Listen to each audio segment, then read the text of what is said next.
problem isn't that the life is uncertain. It's about we are always prepared for certainty. Most of us are taught that our life will be a stable one, a stable career, predictable routines, and linear growth. But the reality doesn't work like that. Things change, plan fails, companies fall apart. That's why today we are talking about anti-fragility, a way of structuring your life in a way where stress don't actually test you, they actually make you stronger. Anti-fragility is often confused with resilience. So let's understand these terms. So first of all, what do you mean by fragile?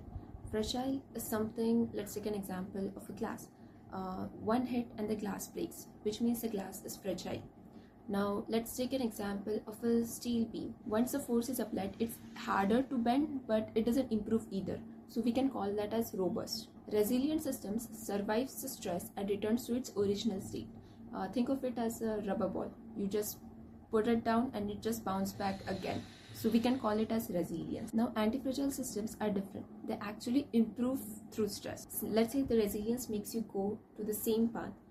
Antifragility takes you to the whole new level. Nassim Nicholas Taleb calls it benefiting from disorder. In other words, resilience protects you from getting harm, whereas antifragility uses that harm itself to make you better. But the most interesting examples are in the nature itself. Let's take an example of our muscles. Resistance training creates micro tears in fibers, and our body makes that muscle stronger than before. Too little stress equals to weak muscles, too much stress equal to injury, whereas the right amount of stress leads to growth. Our immune systems also works in a similar way.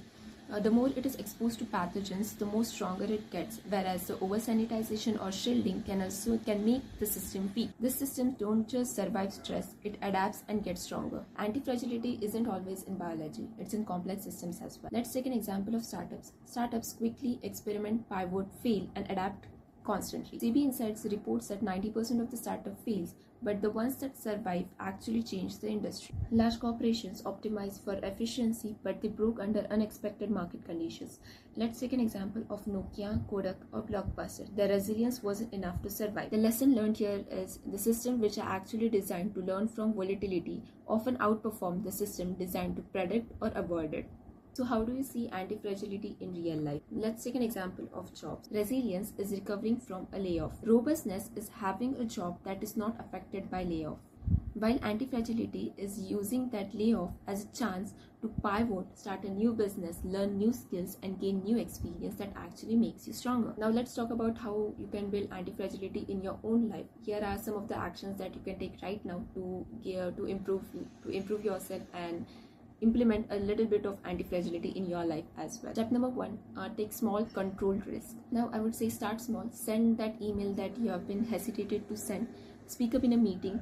Try a new skill. Try something that is little bit out of your comfort zone. These are like micro workouts for your life. You fail safely, you learn safely, and you improve gradually. Step number 2 is stack your skills. Don't rely on one skill. Fragility often comes with dependence. Antifragility comes from flexibility and optionality. So ask yourself, what are the skills I can experiment in this month so that it can gradually compound all the skill set that you currently have.